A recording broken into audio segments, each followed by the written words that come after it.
غوث پاک نے جو اپنے بیٹے کو 4 وصیت فرمائی، اس وصیت کو پوری زندگی غوث پاک کے بیٹے نے اپنے دل کے اندر باندھ کر کے رکھی اور اس پر عمل پیرا رہے۔ میں وہی نصیحتیں اور وہی وصیت آپ کے گوش گزار کرتا ہوں۔ غوث پاک رضی اللہ تعالیٰ عنہ نے فرمایا، بیٹے میں تم کو 4 وصیت کرتا ہوں۔ کتنی وصیتیں؟ بولیے، 4 وصیتیں۔ پہلی وصیت، بیٹے اللہ کے علاوہ کسی سے امید مت رکھنا۔ کتنی عظیم وصیت ہے یہ، کتنی عظیم وصیت ہے۔ آپ دنیا کے انسان کو لے لیجئے، عام انسان کی بات کرتا ہوں، ورنہ اللہ والوں کے در سے تو یقیناً ملتا ہے اور ملتا رہے گا، اس لیے کہ وہ قرآن کے عامل تھے اور عامل ہیں۔ اب ذرا سوچو، کسی سے آپ نے امید رکھی، وہ امید آپ کی پوری کرے گا، یہ شیورٹی تو نہیں ہے نا، یہ ضروری تو نہیں ہے۔ اس لیے کہ آج کسی نے آپ سے وعدہ کیا آپ کی ضرورت کل میں پوری کر دوں گا، پتہ نہیں وہ پل بھر زندہ بھی رہے گا کہ نہیں۔ آپ نے کسی سے امید رکھی، بیٹی کی شادی ہے، ضرورت ہے، یہ میری مدد کرے گا، لیکن آپ کی امید تھی 50,000 کی، اس نے آپ کو 5,000 بھجوا دیے، دل ٹوٹے گا کہ نہیں؟ تو غوث پاک نے فرمایا، اللہ کے علاوہ کسی سے امید نہیں۔ اور میرے رب کی شان کیا ہے؟ اس کی شان کیا ہے؟ وہ ایک لمحے میں فقیر کو بادشاہ بنا دے۔ ارے تم گھر چاہتے ہو؟ قرآن کہتا ہے قل اللہم مالک الملک تؤتی الملک من تشاء۔ ارے وہ ملک کا مالک ہے، جسے چاہے ملک عطا فرما دے، جسے چاہے ملک عطا فرما دے۔ ارے سب کچھ اس کے چاہے سے ہوگا، امید اس سے رکھو۔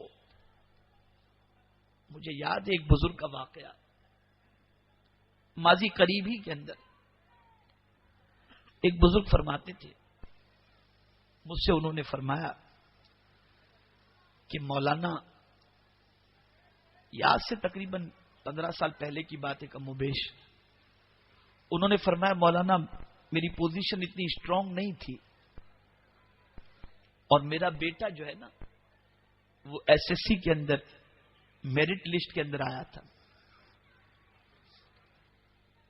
تو میں تعلیم پر لوگوں کو ابھارتا تھا، بچے نے بھی پڑھ کر کے 93% کے قریب بچہ لے کر کے آیا،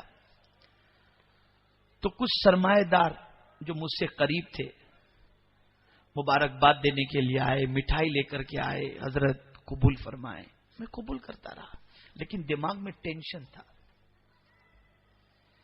کہ تمنا ہے بچہ ڈاکٹر بنے، یہ تمنا میں کیسے پوری کروں گا جبکہ مجھے فیس دینے کے لیے میرے پاس طاقت نہیں۔ تو فرماتے ہیں کہ مولانا سرمایہ دار آتے رہے، حضرت کوئی بھی کام ہو آپ بالکل بلا تکلف فرما دیجیے گا۔ اب اس کے بعد لوگ آتے جاتے کہتے جاتے، حضرت کوئی کام ہو تو بتا دیجیے گا۔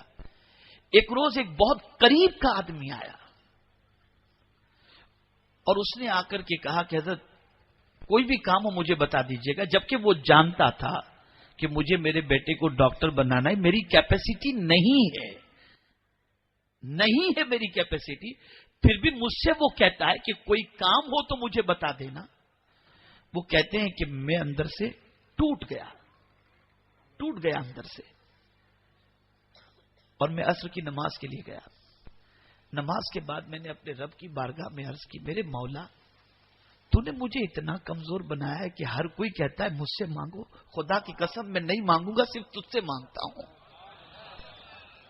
میری امید تجھی سے ہے۔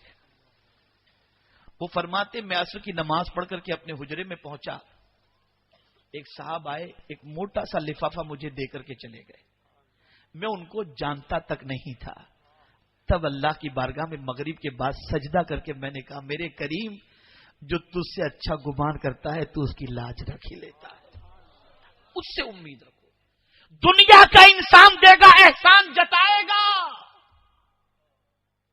خدا دے گا تو احسان نہیں جتائے گا.